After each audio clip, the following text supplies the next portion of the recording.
just thinking about it, there must be a number in your head when you say, now I can afford my first assistant. Now I can afford my in-house people. That's that pressure point is like, oh, can I make more money with doing this alone? Or it's time to grow and give up some of those profits to grow even larger. For me, it's been, that's true. And I agree with that. But also a couple things. Partially, I've set myself up to not need an income, and we could talk about that so much. And then also like I care about profit, but I care more about what 5 years looks like from now in the business. And so I say this to coaches and other team leads that are like quizzing me on like, what's your margin? Like, let's talk about percentages. Like, what do you take home like versus what you're spending? And I'm like, we have to like redefine that discussion a little bit, especially for people who are building businesses like mine, like who are very focused on growing like much bigger than they are.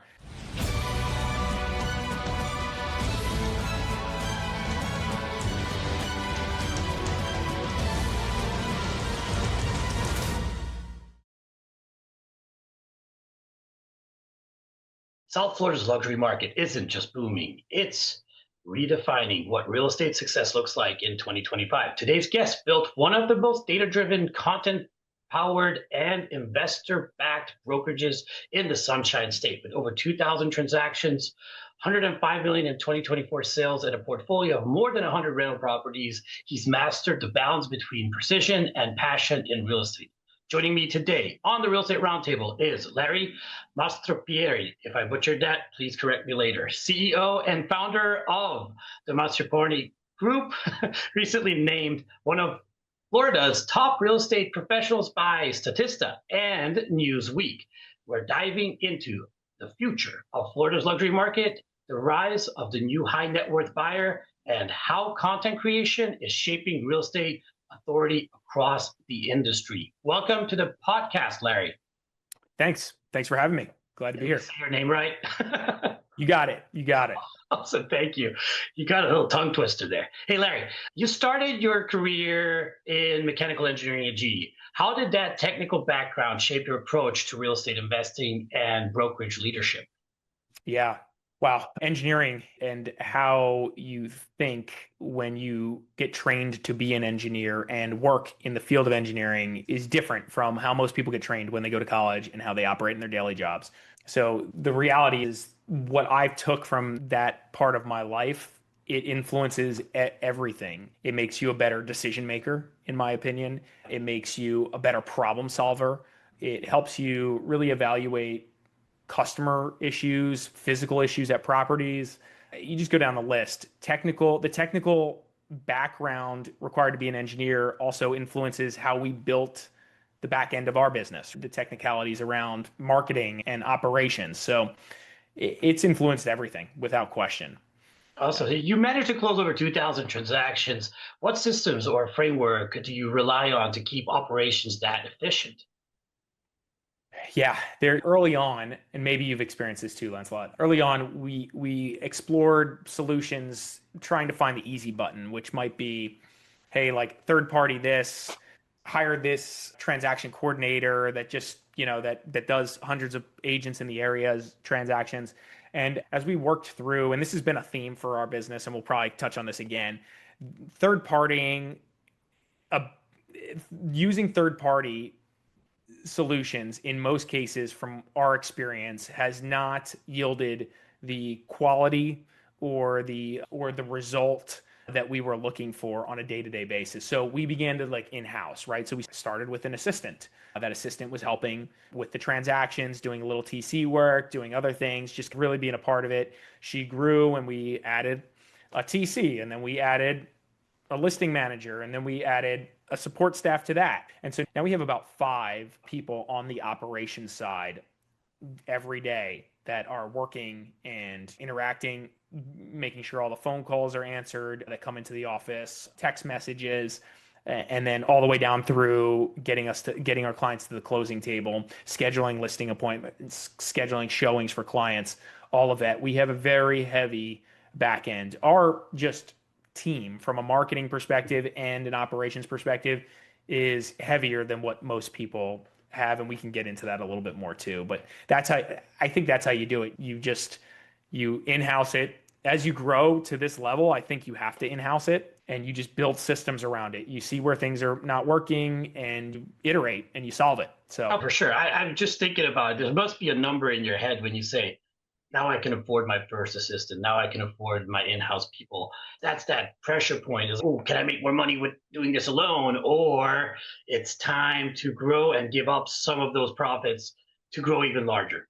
yeah, for me, it's been part that's true, and I agree with that. But also a couple things. Partially, I've set myself up to not need an income, and we could talk about that so much. And then also like I care about profit, but I care more about what 5 years looks like from now in the business. And so I say this to coaches and other team leads that are like quizzing me on what's your margin? Let's talk about percentages. What do you take home like versus what you're spending? And I'm like, we have to redefine that discussion a little bit, especially for people who are building businesses like mine, like who are very focused on growing like much bigger than they are. There's like in real estate, when you're buying, you and I were talking about this, when you're buying a multifamily building, and we could talk about the portfolio that we've built as well. But when you're buying a multifamily building, you have net operating income, which is all the operating expenses minus the income, or the income minus the operating expenses. And then below that, you have the capital expenses, right? And so the CapEx is below the line, as we say, in the multifamily investing business. And in real estate brokerage business, I don't think they actually factor that in. They just throw everything in what's an operating expense and then ask for the percentage of what your margin is, and like you're either on or off. And I think that hurts some of these agents that are being coached this way. For me, it's what's a capital expense and what's an operating expense. If I'm going to go build a website or build this other thing for $100,000, that's below the line. If it's a marketing asset that will earn you income into perpetuity, it's a different thing. What's the lifespan of this thing that you're spending $100,000 on? Yeah, for sure, for sure. What were the early signs that told you South Florida was going to be a luxury investment powerhouse? I think it's always been that to a degree since I've relocated down here in 2005. So I've been here for about 20 years. I came here to go to school, got my engineering degree, and then stuck around working for General Electric. And so I also got my real estate license immediately as soon as I graduated. So I've been doing this for. That's a South Florida thing, by the way. Yeah, yeah. So from a luxury perspective, I would just say it's always been an interesting market for luxury. When I started in real estate, which was like 2010, 2011, prices were depressed dramatically, but you could see where it was going to a degree. I couldn't have predicted it was going to accelerate this much back then, but you could just feel and see it, and it accelerated because of the pandemic, et cetera. Yeah, I've noticed that everywhere in Florida. And I think we have a great governor that is helping people come to Florida too, which helps us real estate agents a lot. Why do you believe markets like Delray Beach and Boynton Beach are outperforming national trends? I think Delray Beach is just an interesting city, interesting downtown. All the cities in South Florida have some interesting, if we get into the nuance, dynamic that's propelling them forward. And they're trying to obviously leverage those unique advantages they each have. Delray specifically has an incredible downtown that came from nothing when I first got here to now what it is today. And the trajectory is still strong, right? It's still upward and to the right. I think Delray has the right mix, or maybe people disagree with this, but that are anti-development, but they have the mix of public-private cooperation and improve our area, improve property values, et cetera, that other cities sometimes can't come to an agreement on. I think Delray's doing a good job at it. I think they're one of the best at like this underdog come up story. Boynton Beach, on the other hand, is different. It's not Delray, it's not Boca Raton. Boca Raton has some unique advantages as well. And again, you have to factor in when you're looking at South Florida from a nuanced perspective, the geography a little bit, the size of the intercoastal, how many bridges they have in a city. All these things are going to factor into what are property values on both sides of that intercoastal, on the mainland and the island, and like how much investment is going to go around those areas. As you push north, you have less of that. Those intercoastals are huge. Lake Worth is an example. The bridges are massive. You're not walking across that bridge most likely. Also parks, etc. Boca has a lot of parks. Delray has a very nice beachfront and some additional parks. And so these unique geographic features really benefit, I think, Boca and Delray. And then Boynton is like right there. It's got a lot of approved projects that will likely one day transform that downtown area dramatically. I think when Boynton takes off, and I've invested there, I own about, I don't know, 20-ish apartments in that city. And so my money's where my mouth is, and I'm probably ahead of that trend. When it hits, when one of those developers or two of those developers start seeing, hey, we can build this and we can get this return, they'll all take off. And most of these projects are already approved. The land is already there. They own it. So there's a lot to happen in Boynton in the downtown in the coming years, but that could be 5 years. It could be 10 years. And Delray, I think over the next 5-10 years also has that same interesting trajectory. And then all these other cities are also like working their angles, right, to make this happen. So Of course, it's population growth is amazing down in South Florida. For our Central Florida investors, what data points or migration trends should they pay attention to right now? yeah, I think it's obvious to me that, and I was just having a discussion with my business partner who buys the multifamily properties with me. We own about 100 apartments in South Florida together, and we've been bidding on other projects, and we haven't bought something in 2-3 years now. And so if I'm not buying, it's usually a signal that like fundamentals are a little off. And so I think it's more about fundamentals for me personally. And you have to understand what South Florida fundamentals are, just like you have to understand what New York City fundamentals are when you're looking at New York City. Each community is different. So you can't be like, I'm coming from the south side of Chicago, earning 20% cash on cash returns until the fundamentals hit that here in South Florida. I'm not buying. It's a totally different thing, right? You're not getting 20% cash on cash returns in South Florida. That's not what happens here. But if you understand what pre-pandemic fundamentals looked like and what they look like today or what they looked like during the pandemic, you can see a reversion to the mean is what I'm seeing. That goes for residential and that also goes for multifamily. I think the resi space is feeling it a little sooner than the multifamily, but I think the multifamily space is adjusting as well. And that's where I spend a bit of my time on the investment side. On the brokerage side, I'm spending most of my time in the South Florida luxury residential space or somewhere around that. So I think the trends to just look at or consider is looking at the underwriting here. If it's not working, and it's not meeting these standards of what 2019 looked like, then it's questionable if you should do that deal, because eventually I think they revert to that. Now, I don't mean 2019 prices. That's not happening, right? That's not what I'm saying. What I'm saying is maybe the NOI yield on a deal or the cash on cash return metrics.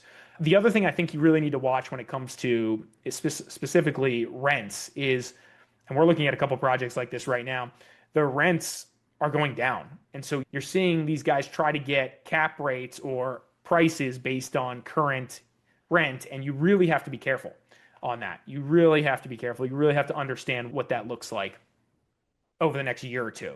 So my recommendation around like looking at metrics is just like underwrite the deal and understand what goes on there. And that goes back to my engineering background. We're not going to leave a stone unturned here when we're buying something. Additionally, obviously the growth or the population growth in South Florida has softened since 2021, 22. And so people need to understand that and consider that. I don't think we're in this like net negative population growth mode. I think we're just reverting to the mean, which is 2018, 2017, 2019 numbers. That growth rate seemed sustainable, and that's likely where we continue to be going forward. And I think over the next 6 months to a year, we're going to be, assuming nothing else happens, barring other black swan events, which very well could happen, I think we revert to that and we're actively looking and buying or actively trying to buy right now, and we could see it getting closer and closer. We're getting callbacks from listing agents. Hey, I know you bid this. I know we said no to that, but the deal we just had fell out of contract and now we're a little bit more reasonable. Would you be willing to do this price? A year ago, 2 years ago, 3 years ago, you didn't get calls from brokers. You called brokers and begged them to buy their properties that they had listed, right? Oh, I And so remember those that's days. the difference. Yeah. That was a solid year for me. 100%. It was a great time to be a listing agent. I sold 3-4 homes a week. We're still doing that now, but I sold them without headache. We were under contract after the open house. Yeah. It was insanely good. I was mostly a buyer's agent back in 2022 when our numbers were insane up here where we are. And I ran around like a chicken with a head cut off all day long. It was like, this is a good house. You should make an offer right now. And they're like, whoa. I'm like, if you're not making an offer, there's 5 people at the house right now. I'm not kidding you. Every day was like that. We're probably not going to get it. And how's a good offer looking? Well, then you're putting in the acceleration clauses, et cetera, et cetera. And you're like, that's pretty much what you got to do. What do you mean I'm going to pay more? I'm like, yes. You're coming to Florida. We're the only state that's open right now. So everybody's coming. But I love your analogy on that. And I think so too. But as you said, if nothing else comes up, there's something in the works. You and I both know, we follow what's going on. And I think if they do remove taxes on homestead properties, we will have another influx, probably similar to 2022, with all the retirees coming down to Florida saying, hey, it's already good for us. We don't have to pay our taxes. We own our piece of land or property forever. And whoever inherits it, they'll own it forever too, because Florida made it like that. And I think every state should do it. And I think Ohio's working on it as well. It'll be interesting to see what happens with the property tax laws down here. That on our podcast or on our real estate updates, we went through this and we read through, I think there's 10 different suggestions from different representatives on how to do it. And it was just interesting to see everybody's perspective on what matters, what doesn't matter. My bet is I hope they do it. But my bet is there's some compromise in between, and it might look like just increasing the homestead exemption from 50 grand to whatever. They talked about increasing it to 100 grand. And from my perspective, 100 grand is like pissing in the ocean. It's a drop in the sea, especially in South Florida where you're buying a house for $1 million. That's a 4.2. Like for Miami people, that wouldn't make a dent in their charges. For us up here, it's a little different because we have our average sale is probably around 300, 320. That makes a difference for a person in these shoes. Yeah, we were getting into that and we were just like, okay, like that, to your point, it helps the people who need it more probably than the people who are like buying $10 million homes, right? If you make it a percentage, then all of a sudden now the $10 million home, it's 25%, you're saving $2.5 million versus 25% on a $400,000 home, you're saving $100,000. So I understand everybody's perspective on this, and we'll see where it shakes out. Yeah. I really hope it happens to zero out actually homestead. Homestead properties should not pay taxes. In my opinion, if you have an investment property, pay taxes on it. That's fine. Sure. If you're a company, pay taxes on your property, commercial, industrial, et cetera, pay your taxes on it because you're generating income with it. But if you're living in it, I don't think you should pay taxes on it. I agree with DeSantis on that. 100%. It's interesting. Almost every representative didn't want to remove the taxes paid to the schools, right? To open the schools. So it's almost like for the most part, schools are still going to get their money, and the schools get a fair amount of that property tax. So it's probably 20% maybe. I don't know. I didn't do the math, but that's what it looked like on some of the ones we were looking at. And then it's interesting to think about what happens to rental rates or rental prices if it's cheaper to buy or easy or just more affordable to buy than it was before, or to own than it was before than to rent. And so we'll see how that shifts demand on the rental side. It's an interesting topic for investors for sure, because they'll be like, 100%. Is it worth investing in Florida now? That's going to be a question mark. Sure, it's going to be great conversations about that coming down the line. Yeah. How has the new wave of Latin American investors shaped South Florida's real estate DNA? I don't think it's necessarily a new wave per se. I lived down there in, what was that, right? 6-7 years ago. And I still remember vividly that 90% of my Uber drivers could not speak English. So, right. So South Florida is just very Latin American or Spanish language influenced for sure, without question. And that's always been a thing. But what's interesting to track as someone who's just like interested in real estate in South Florida It's just who is buying in South Florida now, who stopped buying, what countries are like actually leading the pack, right? And so we see this, South Florida being a very international market. You might see for a period of time, we were selling a lot to Turkish investors. The math worked for them based on currency exchanges, et cetera, their laws in Turkey. That changed. Turkish investors basically went to zero in for some of our partners that had like funds and things like that were investing for them, and we were doing a lot of business with them. And then you see Canadian investors, like that has dramatically dropped off as well for a number of reasons. People say it's the political factor, but also the currency exchange rate is not as interesting as it once was. I don't think it's like needle moving, but it's enough to matter a little bit. And so a lot of the Canadians that we work with, they opt to not move their funds into the US, but if they are buying, try to get a big loan, right? So they don't have to relocate all that cash because the exchange doesn't look as interesting for them anymore. And some of the Canadians we know own homes here have opted to sell and move their money back over because they're making more money by doing that. So we see a lot of that. And so the Latin American population has definitely maintained or increased in South Florida over time and hasn't dropped off as much. We have some wealthy Venezuelans, Argentinians, people just escaping either political risk or currency risk in their home countries by investing in a lot of cases luxury real estate in areas that they feel very comfortable in. Miami's comfortable because of the language, but Boca Raton or downtown Del Rey, these cities and neighborhoods are really strong from a like luxury perspective and unlikely to be hurt by changing market conditions, right? So they're looking more these guys for preservation of capital than they are for cash on cash returns, which is back to what we just talked about. That influence there is what dictates a little bit of why South Florida investment returns, et cetera, are different from Ohio or you name it, right? Yeah. And so that's why you have to really understand the communities that you're buying in and what returns are fundamental versus what are outside those specs. Got you. Yeah. So what are today's like $3 to $7 million buyer really looking for beyond square footage and finishes? Yeah, we run around with a lot of buyers like this. So there's a range of interested parties that have specific criteria. For starters, it's very easy to buy a luxury condo, a new construction condo in that three to five range, six range. So that's like an easy button. And we've seen this where we like show people, hey, here's a beautiful house in this great location, and then here's the townhome option, and then here's the condo option. And depending on their perspective, they'll shift in different directions. And so usually we had a range of people that like really care about the size of the home or quality of the home, and they don't care where they are. Like if we're out west, like 20 minutes, 30 minutes from the beach, we're okay with that. Just get me this house for this price, versus people that are very attracted to being close to downtowns and beaches. And then it's okay, am I prepared? Do I feel comfortable buying a home that's going to require maintenance and upkeep and all these things?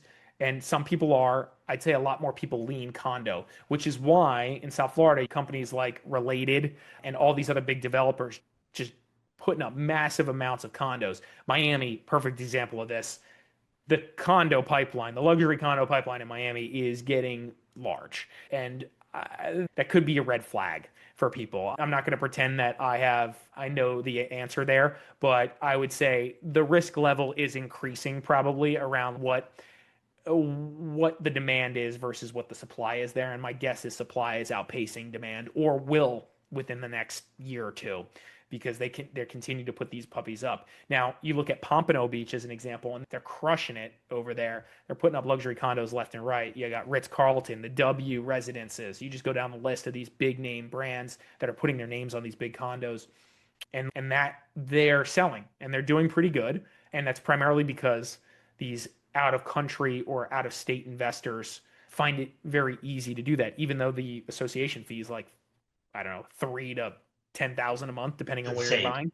But the amenities are there. It's big, it's grand. It's usually on the beach or close to or on the island. And so that's nice. And that's what we see usually people gravitate towards more times than not, even though I'm personally a little bit more bullish for a number of reasons.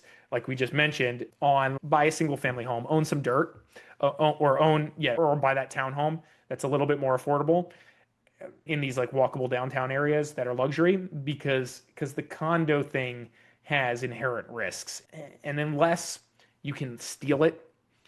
And we've done this. We just did one in downtown Boca where we bought one that, or my client bought one that was like $300-400 minimum below per foot the most recent sales. He basically paid less than what the guy bought it for pre-construction, which is like, that's crazy. So unless you could pull that off, then I lean more, hey, buy the single family home, spend the $5 million for a dry lot that's nice in these downtown markets. I totally agree with you on that. I'm not a condo fan. I don't even like showing them, but I'll do if I have to. It's not my favorite cup of tea. I'll list one. The listings are okay. I don't know if I want to be on the buy side any longer. I think after a certain point when you get into your career, to reach a certain point, you're like, you know what? I'll hire a buyer's agent to go show condos because I don't really want to do that anymore.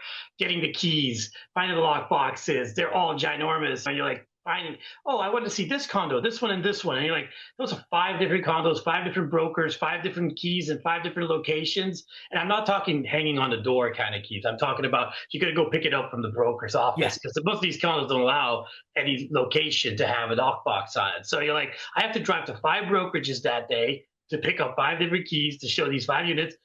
I'm like, I don't know if I want to do that. Yeah.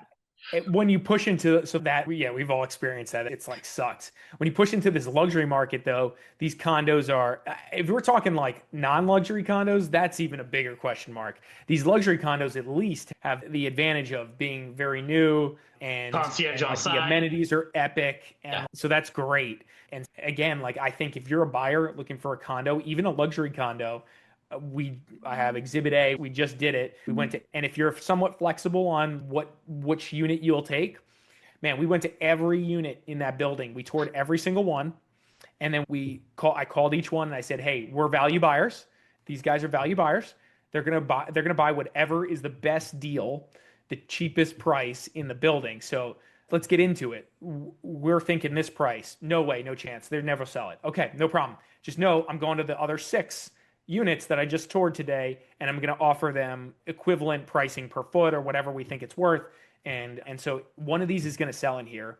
And if you want to be the guy that sells, or if you want to fight the new comp that's going to be made after I close this thing, you're welcome. Just let me know. Like we can change it." And so we went through 7. One of those guys was like, "I need to get the F out of here. We're selling this thing. I don't care." And so we offered $1 million less than the asking price, and we did it. Mm-hmm. Oh. Yep. So these are things that are happening. And this is in like a stronger, I would argue like the market's stronger now from an inventory perspective than it will be, especially in Miami in another year, because they're going to deliver a lot more units. Yeah. Anyway. So how do you tailor the buying experience for an ultra high net worth client versus a traditional buyer? Every buyer is different. You like, know thy buyer, know thyself, right? It's just understand who you're working with, right? Some people have certain preferences. Some people don't want to talk to me at all, right? They're just like, go source this thing, and I'm only communicating with you via email, and let's close this deal, right? And so you just like never get to talk to these guys. Some are extremely busy. Some are not busy at all and living the dream, right? And so it's just like this, and some are super thorough, and others are the opposite, and like they're just going to pay the number and let's just figure it out. And so you just try to do right by your client based on what their needs are, right? And so I think it just spend some time with them, try to get as much out of them as possible to really help them and serve them. I don't know. I've gotten these email leads before, Asian buyers. I thought they were all hocus pocus because, hey, I'm ready to buy, blah, blah, blah, Miami, et cetera, et cetera. These email leads, I could spend about $10 million right off the bat, just show us a property. And I'm like, God, really? Could this be legit? I'm just wondering, like, how they make their first introduction to you for these email leads. This is off my questions because this is really interesting for me because you just mentioned it. I'm like, that is always like scares me. Is this a legit person? Am I going to do a bunch of work and then not get anything out of it? What's going to happen here? So how do you vet them? How Man, do you know? there's ranges. There's just a range of how people, like, you're right. So we get these inbound leads. Hey, message me on WhatsApp only, Yeah. and 90% of them are BS, right? Yeah. But there's one guy that like genuinely is living in South Africa, as an example, that like needs to buy, and he's legit, and he doesn't know that everyone else is Doing the same scamming thing. via WhatsApp right now, and so he's just trying to communicate the best way he knows how to, and so we have that conversation and we just feel it out. The reality is, if you're if I can't get you on a phone and have a conversation with you and like at least get the intro and then meet you, then we have probably an issue, right? So like then it's probably not legit. So we'll just make the effort and take one step at a time. Even with these guys that want to see something like that couple that I just mentioned here that we paid $3 million for a $4 million home or condo, they started out as looking for a rental and they were working with 3 agents. And when I met them, I did my thing and I said, hey, just to be super clear, showing you this home and this other one. And then after this, if you want to work with me, we need to sign a buyer's broker agreement, and I'm here for you. I'm ready to go. You're in town for 2 days. Every other agent is going to have the same problem that I have right now with this. And so if you want to work with me, we can schedule showings for an hour from now. We'll get it done. Or first thing, I'll see 12 with you tomorrow, but let's get this signed up and then let's go. And they were like, okay, we'll talk about it. And then they call me a couple hours later. They're like, let's load in 10 tomorrow and we're going to go the buy route. And before I knew it, I'm selling, instead of a $10,000 rental, I'm selling a $3 million condo. So That's amazing. I think you just gotta show up. This is what I tell everyone. This is a thing for me personally and for my team. It's show up and continue to improve every time you show up. And that's the best you can do. And then, yeah, be careful. Don't waste your time with people, but you just never know. And that's the thing.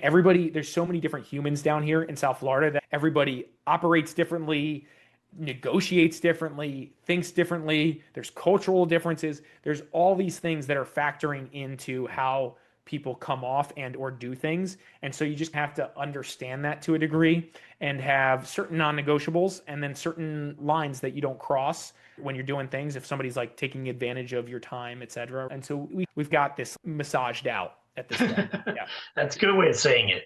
Yeah. So are you seeing more buyers prioritize lifestyle equity, like access or exclusivity and wellness over financial ROI?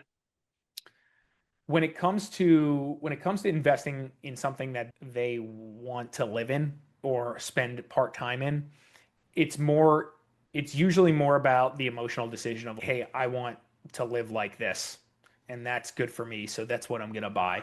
But most of the wealthy guys in the like 3+ range, they're very conscious of not getting in a jam, right?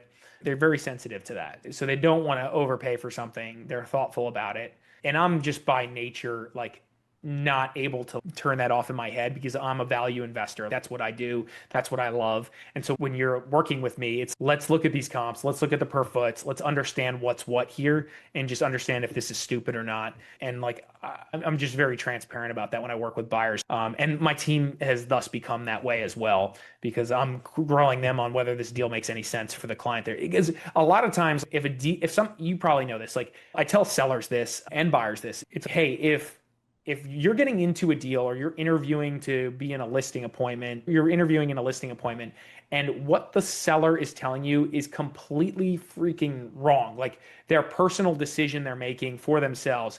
I'm downsizing to this, but it makes no sense for me to do this, right? I'm going to spend more money in this downsized deal than living in this thing that I'm living in now. Whatever the situation is, immediately you got to flag that for yourself. You got to be like, hey, this doesn't make any sense what they're doing for their personal financial situation or their emotional situation. Hey, I'm leaving my family who lives next door. I'm 90 years old and I'm moving to Jamaica.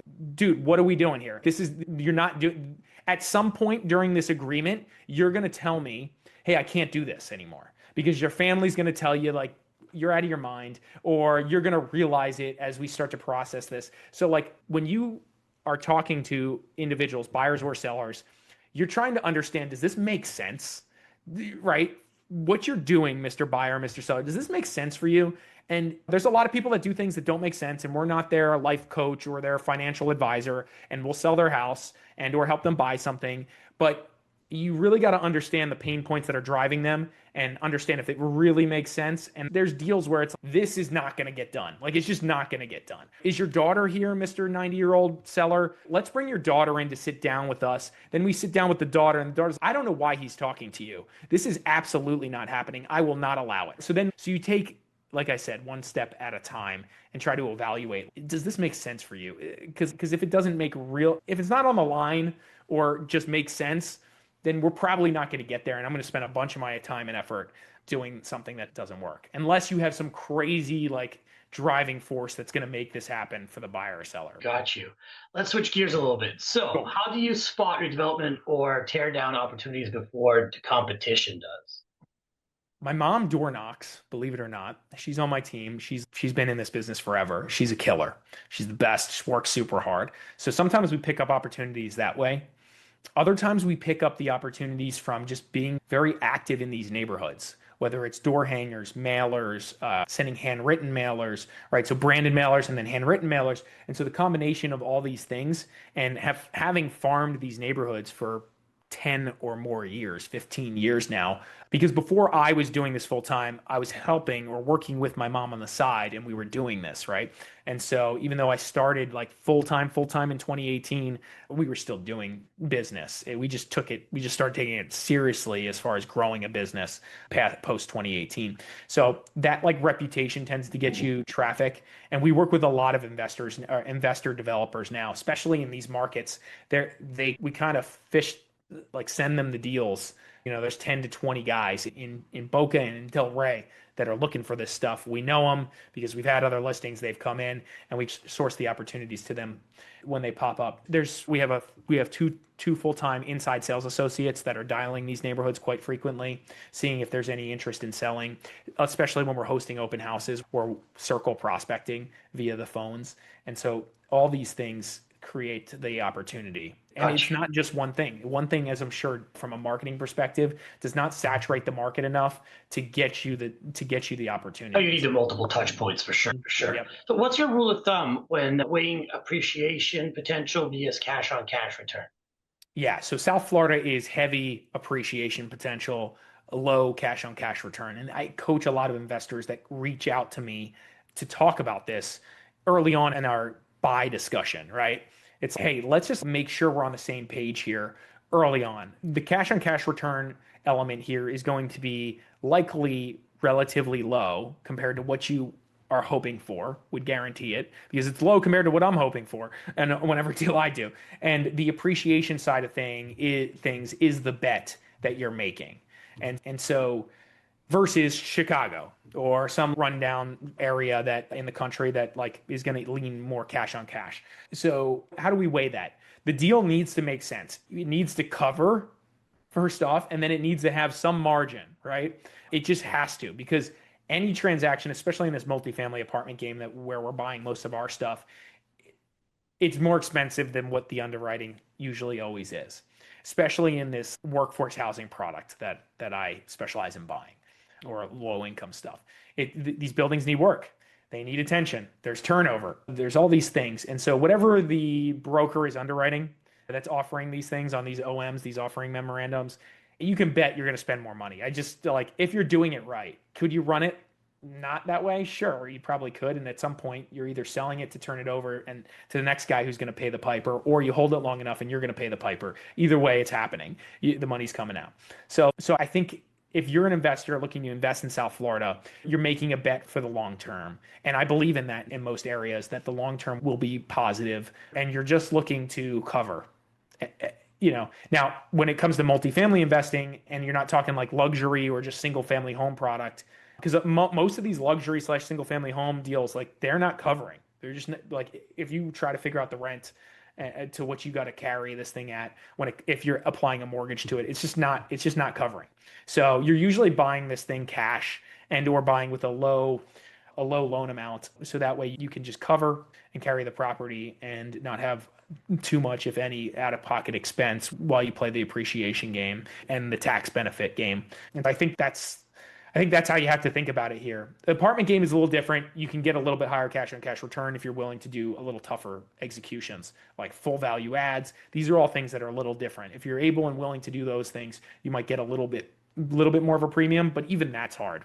Even that's hard to find that opportunity. Oh yeah, I mean, I've seen some deals in your neck of the woods, and I'm like, nah, don't feed my appetite. No, because we're still in the mortgage phase. We're not cash buyers yet. When you're not a cash buyer, it's not going to appeal to you the same way. But why? So I get if you're like worth $100 million, whatever, and you're just parking cash in things, or you're escaping currency risk or political risk in other countries. I get that, and you don't have time to figure out what deal's good or better than the others. But even when you're buying deals, because you never know where the world's going to head, you need to make sure it meets fundamentals. In my opinion, fundamentals is, if I have a loan at X percentage, whatever that might be for the market, 60, 75%, right? Yeah. Somewhere in that range in South Florida. If I have a loan at that LTV, this thing better work, because if it doesn't, the next buyer I might have to sell this to is going to have a problem with this probably. If the market softens further, like they're definitely going to have a problem with this. And so I think we're seeing a lot of investors that have held stuff in Florida, in South Florida, that are like seeing that reality. Yeah, we showed up and we just bought whatever we could buy and we paid a big number, and now we might not get that number. And it's because we weren't thinking about the fundamentals. And I think the fundamentals include financing. Yeah, for sure, man. That happens in our area too. And they're just starting to realize that. It's like, hey, what's my bottom line? I'm going to sell it for my bottom line. And then, oh, nobody's buying it at my bottom line. So go on further. So let's talk about your podcast stuff. You Discover South Florida Platform and Real Deal Investing podcast have become major channels. How has content creation changed your business? So we've just started to like take it even more seriously now. I would tell you, like, our business has been successful not because of content creation per se. It's been helpful, but it hasn't been the top of funnel lead platform that one would hope. But that's also because we haven't put in the work at the level that I think. Don't get me wrong, we're putting in more work than the average person. And you could go see that, right? Anybody could go check it out right now and be like, wow, these guys are creating. But there's a level of work that I think needs to be put in to like really turn the table on that. And we're just starting to do that because we just left the phase of finishing up the other core marketing assets that have definitely generated success. And we started those earlier on. Google Business Profile, website and SEO work, right? Local service ads. These things have all been very effective for us. And they're not just effective because we signed up and we did it, right? It's because we put in the work to get this where it needs to be. And now we're at a level there where we're like light years ahead of most people. And for you or any individual who's watching this, I'm going to go do that. That's cool. It's going to be very hard to compete with me. It just is. And it's right. It just is, because I'm already like 4 years ahead of you. This is like the Kobe mentality. I've been in the gym for 3 hours, 3 times a day for 4 years on Google Business Profile. And you're going to start now. Like, it's hard to beat. So that's cool. You should do it. And not discouraging anyone. I'm just saying the reality is any of these marketing assets that have been created and that generate us business and have created success for us have required immense amount of work. And on the face of it, you're like, oh, just build a profile, right? Get a few reviews. It's like, no, dude, it's not how it goes. Not even remotely. And I would make a bet that even after you spend time trying to figure it out, like you're like, oh, I'm going to take Larry's advice, I'm going to go try to figure this out, you probably haven't even scratched the surface of what you really can do to win there. And so again, it's like, you just got to keep like digging. And what we've done is we dig and we're like, oh, I think we got it, right? And they're like, let's dig some more.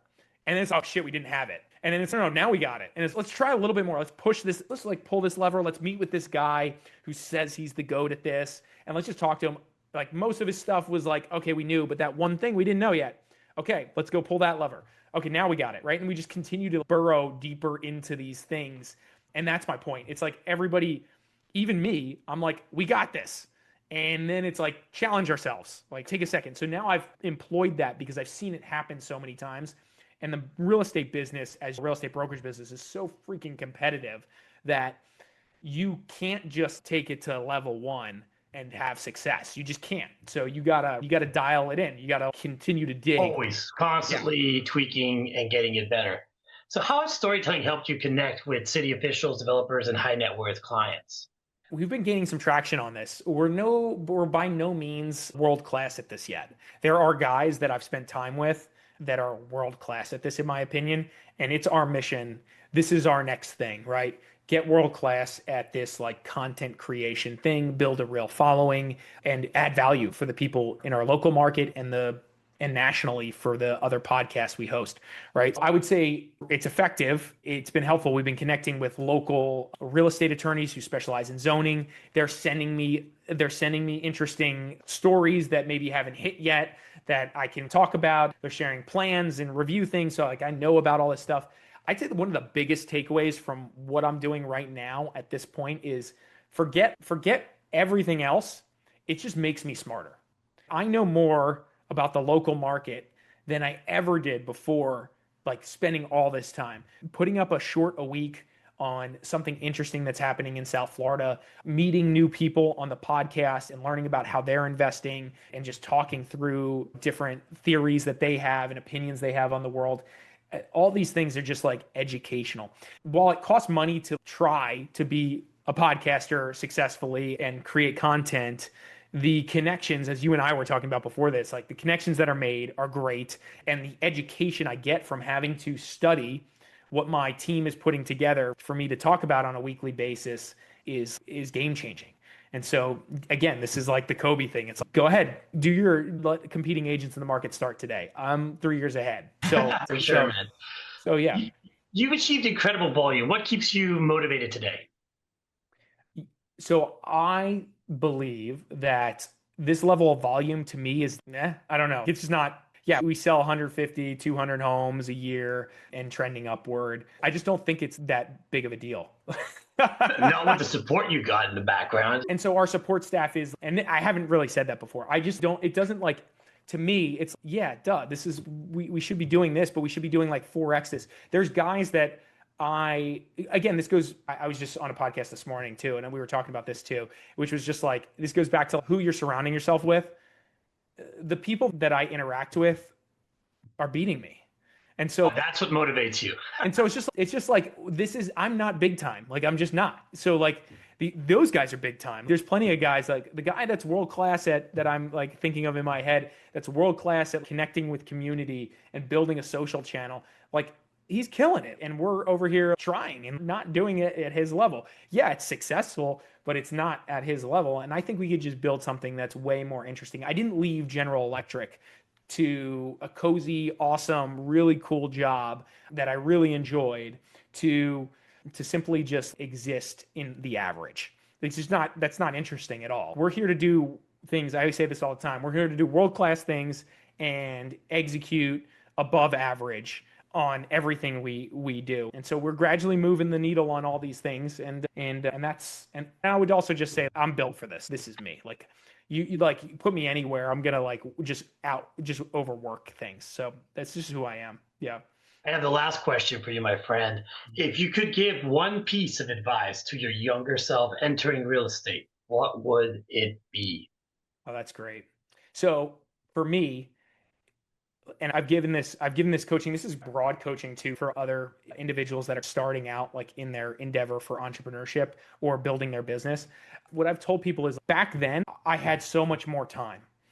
Now I have zero time because I'm running this business and I'm producing and we got a lot of clients and everybody needs me. And so there's no time for me to do certain things that really could level me up right now. Don't get me wrong. I'm doing things actively to level up, but there's so many other things that I could have done 15 years ago with ease that now I gotta like really figure out if it's worth it to carve out the time for this. And so my recommendation is sit there and just think about what would make you, from an outside perspective, client looks at you and says, this guy or this girl has got the pedigree, right? Like everything on this paper is perfect, right? It's okay.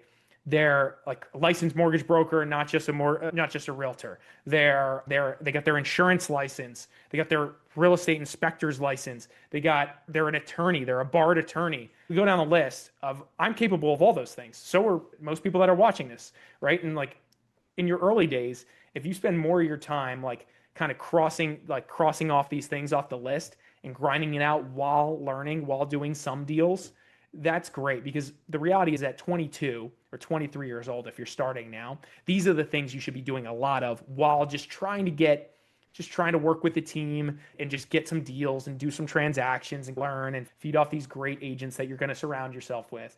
So check all these things off the list, man.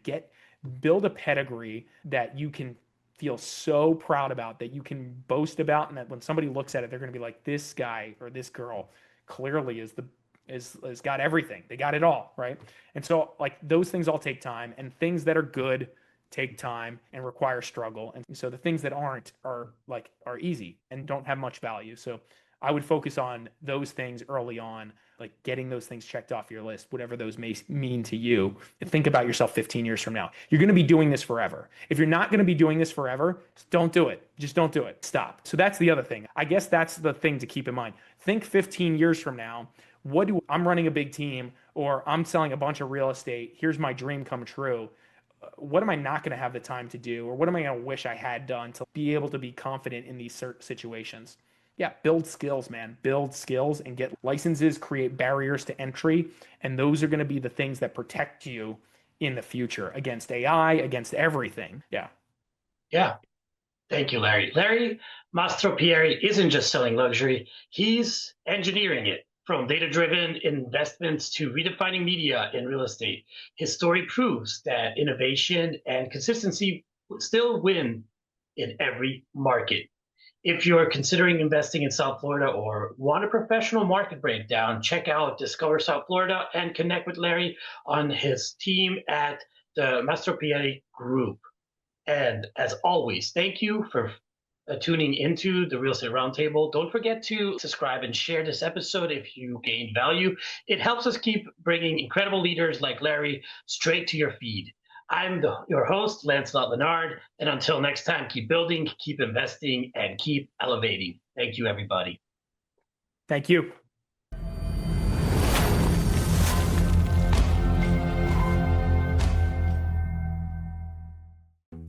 Thank you for joining us on Sir Lancelot's Real Estate Roundtable, where we've unveiled the mysteries of real estate together. Remember, in this kingdom of possibilities, every dream home is just a discussion away.